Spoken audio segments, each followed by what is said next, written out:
Bienvenidas y bienvenidos, gracias por estar en este programa. En México fallecieron dos importantes figuras de la vida pública en un mismo fin de semana. Hemos visto las informaciones sobre el fallecimiento de dos connotados hombres de la vida pública mexicana. Fallecieron con un corto tiempo de diferencia. Arnoldo Martínez Verdugo, ex militante comunista, ex candidato a la presidencia de México en 1982 por las fuerzas opositoras de izquierda, figura clave de la izquierda en nuestro país, Arnoldo Martínez Verdugo. Dedicaremos un programa para hablar de él en esta misma semana. Falleció también en la madrugada de este domingo el doctor José María Pérez Gay. El doctor Pérez Gay, importante escritor, académico, traductor, diplomático, un asesor clave para la candidatura presidencial de Andrés Manuel López Obrador, colaborador de diferentes medios de comunicación en nuestro país en el ámbito de la cultura, y un hombre que dedicó buena parte de su tarea a traducir a los grandes pensadores alemanes, traductor de Goethe, de Mann, de Kafka, Habermas, Adorno, Enzensberger. Y bueno, pues estamos hablando de una figura muy relevante que ha recibido reconocimientos de gobiernos como el de Alemania, que le confirió la Orden de la Gran Cruz al Mérito en 1992, o bien la República de Austria, que lo distinguió con la Cruz de Honor por las Ciencias y las Artes. Dos fallecimientos muy sensibles, como decíamos. En el caso de José María Pérez Gay, en este programa tuvimos oportunidad de contar con su presencia en diferentes ocasiones a lo largo de los últimos años, hablando de asuntos importantes en su momento para la historia, para la cultura y para la política en el mundo. Hemos decidido recuperar algunos fragmentos de estas muchas entrevistas que amablemente concedió Pérez Gay a CNN en diferentes momentos. Vamos a recuperar algunos fragmentos de estas conversaciones que nos hablan del perfil, de la capacidad analítica e intelectual de Pérez Gay, en una suerte de homenaje precisamente ahora que ha fallecido. El 12 de octubre de 2006 hablamos con Pérez Gay del asesinato de Ana Politkovskaya, la periodista que fue asesinada, la periodista rusa y activista por los derechos humanos, reconocida por su oposición en el conflicto checheno y su mirada crítica al gobierno de Vladimir Putin, que fue asesinada, como sabemos, entre otras cosas, en el contexto de sus propios trabajos y reportajes sobre Chechenia. En aquella fecha, cuando hablamos sobre el caso de Ana Politkovskaya, José María Pérez Gay hablaba así para CNN. Bueno, pues aquí vemos, José María, a Vladimir Putin, el presidente de Rusia, hablando de la periodista, minimizando su influencia de una forma, en fin, como la acabamos de escuchar. ¿Qué te parece esta declaración? En Alemania, por cierto, con Angela Merkel. Yo creo que las declaraciones de Putin son poco afortunadas, por decirlo menos. Y poco afortunadas porque no es cierto que Ana Politkovskaya haya tenido poca influencia. Era una periodista muy leída. Y la Novaya Gazeta es uno de los periódicos que más tiraje tenían dentro de un círculo. No es cierto que solamente haya sido leída por las comisiones de derechos humanos, por el Memorial o el Human Rights Watch. Era una periodista muy conocida. Su libro, Una guerra sucia, tiene 4 ediciones en ruso. Entonces ahí el presidente Putin rebaja un poco la verdadera influencia. La Rusia de Putin, por ejemplo, el otro libro traducido a varios idiomas, incluso al español. Está traducido ya al español. Es un estudio muy minucioso de la personalidad de Putin. Hay que recordar, lo comentábamos ya, que Vladimir Putin es un ex oficial de la KGB. Él estuvo muchos años comisionado por la KGB en Alemania, precisamente. Cuando el canciller Schröder pierde las elecciones y las gana Angela Merkel, Putin se lleva a Schröder como director general de una compañía de petróleo soviética. Las relaciones con Alemania han sido muy estrechas, pero el coco, por así decirlo, de Putin ha sido la resistencia chechena. No quiero decir que no exista el terrorismo checheno, pero una de las investigaciones más profundas, que yo no las conozco porque no las publicó, ha sido cuando Ana Politkovskaya resultó ser la mediadora más eficiente en el secuestro del teatro, en el secuestro de los rehenes. Fueron miles, eran cientos, en el secuestro del teatro en Moscú. Ella fue la mediadora. Y después denunció a los servicios de seguridad rusos por haber dispersado un gas tóxico que le costó la vida a cientos de personas, por un lado. Por el otro, cuando, según lo escribió, cuando iba rumbo a Beslan, cuando el secuestro de los niños y de los padres de familia, eran más de 1.200, ella afirma que la envenenaron en el avión. Es decir, no llegó a Beslan, no actuó como mediadora en la escuela de Beslan. Y otro de los aspectos importantes e interesantes es que ella culpó e hizo responsable a los servicios de seguridad rusos de la matanza en Beslan. Es decir, no de la matanza, los terroristas se habían apropiado de la escuela y habían tomado como rehenes a niños y a padres de familia. Pero según Ana Politkovskaya, fueron los servicios de seguridad quienes dispararon los primeros tiros. Todo esto fue creando una atmósfera alrededor de ella que a la larga pues era imposible de, ¿cómo decirte?, de salir adelante. Eran demasiados frentes. Ahora, las investigaciones sobre la corrupción en el ejército ruso fueron publicadas hace 4 o 5 meses. Eran 2 líneas. Y hay un periodista que muere también en condiciones muy sospechosas. Un periodista de la Novaya Gazeta que se llama Kushinin. Él muere investigando también casos de corrupción dentro del ejército ruso. Muere, no quiero decir que lo hayan asesinado, pero por lo menos hay la sospecha de que fue eliminado. Ahora, José María, comentábamos en el corte, la Gaceta con la que colaboraba Ana da a conocer el último artículo, un artículo inconcluso de Ana, y también anuncia y también dice que pues tenía 2 videos. Tenía videos sobre las torturas cometidas por las autoridades chechenas en contra de algunas personas. Incluso ella hace una declaración en donde anuncia ese trabajo de investigación de la tortura. Un día antes, es esa declaración de Ana, un día antes del asesinato. Es decir, si efectivamente hay toda una trayectoria directamente vinculada a la denuncia y el señalamiento de las irregularidades y de la actuación de Putin en el tema de Chechenia, había específicamente en esas horas de la vida de Ana y del asunto, pues la inminencia de la revelación de los videos. Sin duda, yo creo que esos videos, hasta donde los medios europeos lo dicen, fueron grabados por los mismos torturadores y que los torturados están muertos. Esos videos son la prueba palmaria de que los servicios de seguridad por lo menos no se sitúan en el terreno de la inocencia. Pero también es muy difícil ver el juego, este ajedrez en donde las cosas se complican de la manera como se han complicado con el asesinato de la Politkovskaya para Putin y para su gobierno. Kadyrov, que es hoy el presidente de Chechenia, se deslindó desde hace mucho tiempo, desde hace una semana, desde el sábado, y Kadyrov dijo que él no tenía nada que ver y que posiblemente el asesinato era para echarle a él la responsabilidad, la culpa encima de su mismo asesinato. Mentira. Si a alguien desenmascaró la Politkovskaya, fue a Kadyrov. No solamente le reveló todos los procesos de corrupción que tenía, sino en Kadyrov se ha dado, Chechenia se convierte no solo en una república islámica, que ya lo es de por sí, por su etnia y por sus feligreses, sino también porque se convierte de repente en una especie de ¿cómo decirte?, de sucursal del terror en el Cáucaso. El número de secuestros, el número de atentados, el número de armas que se han vendido y se han intercambiado. Hay más de 670 vuelos, decía la Politkovskaya, no autorizados sobre Chechenia. Desde luego un narcotráfico también intenso. Todo esto fue haciendo de la guerra de Chechenia, que era al principio una guerra de independencia justificada y legitimada, una guerra del terror.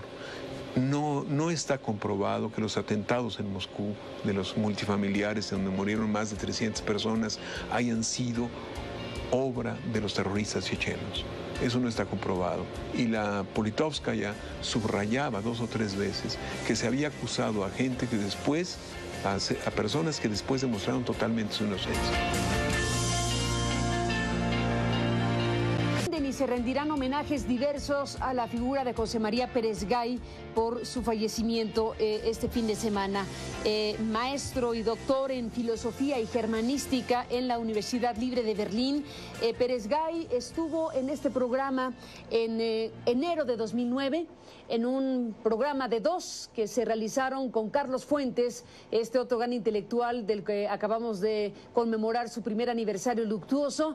Ambos estuvieron aquí analizando el fenómeno Obama. En aquel 2009, cuando la expresión que venía de inmediato a la mente de muchos era esperanza. ¿Tú qué piensas después de haber visto todo lo que hemos visto en las últimas horas? Bueno, yo creo que el presidente Obama está frente a un gran reto. A veces me parece que es un reto excesivo y demasiado escalofriante, ¿no? Para decirlo bajita la mano. Escalofriante, ¿por qué? Porque tiene un problema financiero, tiene un problema de recesión económica y además necesita revitalizar la educación pública y necesita, en esta agenda de la que hablaba Carlos Fuentes, revitalizar y vigorizar los sistemas de salud. El sistema de salud norteamericano deja mucho que desear. Eso para no hablar de la política internacional, porque ya en la política internacional, como lo decíamos ayer, hay 2 o 3 puntos ahí que le van a costar al presidente Obama parte del bono de su elección. Porque en eso vuelve a tener razón Fuentes, se va pronto el bono. Tiene 75-80% de aprobación hoy. ¿Cuánto tendrá en 6 meses o en 8 meses? ¿Qué reflexiones en la combinación que nos arroja esta circunstancia, las preocupaciones económicas, las cuestiones diplomáticas, la política interna, el simbolismo, los derechos civiles, el sueño americano, todo junto? ¿Qué te dice en este momento de tu reflexión, Carlos, todo esto? Bueno, este me parece un día importante en la historia de los Estados Unidos y del mundo. Barack Obama es más que bienvenido después de los 8 años tremendos, lúgubres, nefastos de Bush y Cheney. Ahora, Barack Obama, como decíamos, Carmen, ha hecho un discurso no retórico, sino de agenda, de lo que se propone hacer. En este momento Barack Obama cuenta con un 75-80% de aprobación del público y lo está aprovechando muy inteligentemente para lanzar un mensaje de unidad en los Estados Unidos. Rojos y azules, dice, todos juntos, todas las religiones, todas las ideologías. Ha sido muy hábil porque inevitablemente este mensaje de unidad se va a ir desmoronando muy poco a poco, pero muy pronto, debido a que los temas de la reforma de Obama, los temas para atender a la crisis norteamericana, pues tiene que pasar por el sedazo del Congreso de los Estados Unidos. Sí, sin duda, Carlos. José María, ¿tú qué piensas después de haber visto todo lo que hemos visto en las últimas horas? Bueno, yo creo que el presidente Obama está frente a un gran reto. A veces me parece que es un reto excesivo y demasiado escalofriante, ¿no? Para decirlo bajita la mano. Escalofriante, ¿por qué?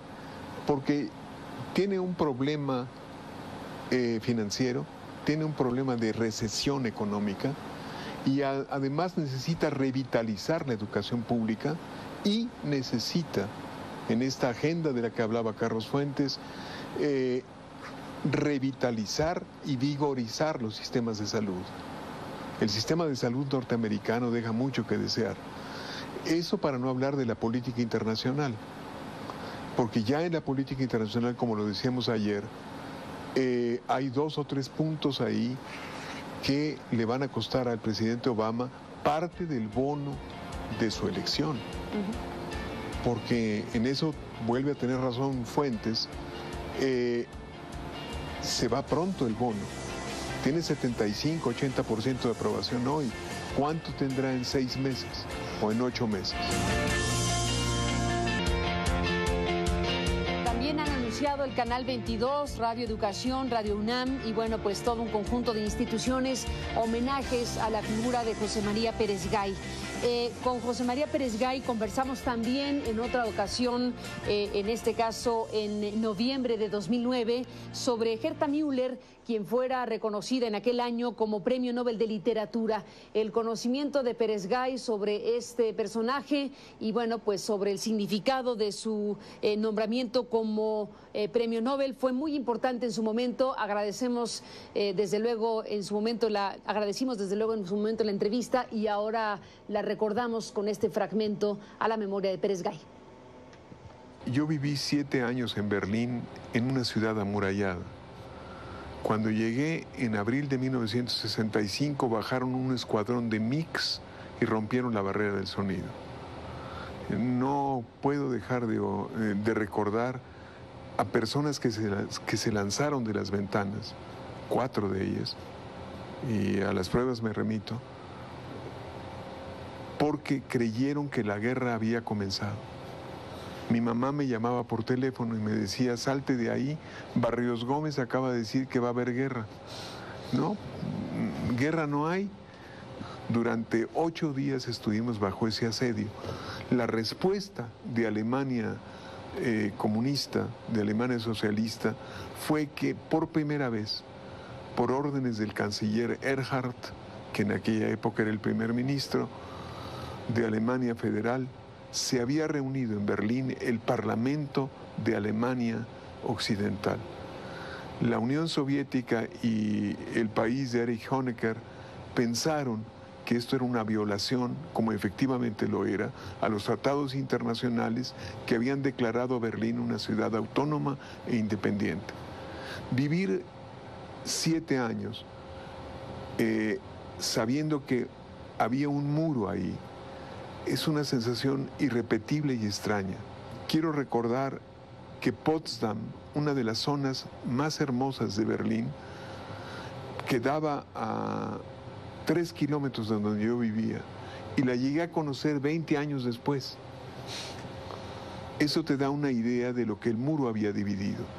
No exagero si te cuento que en las noches, cuando en el verano hacía mucho calor y abríamos las ventanas de la residencia de estudiantes, muy cerca del lago Wannsee, y se oía el tableteo de las ametralladoras, de gente que quería cruzar nadando.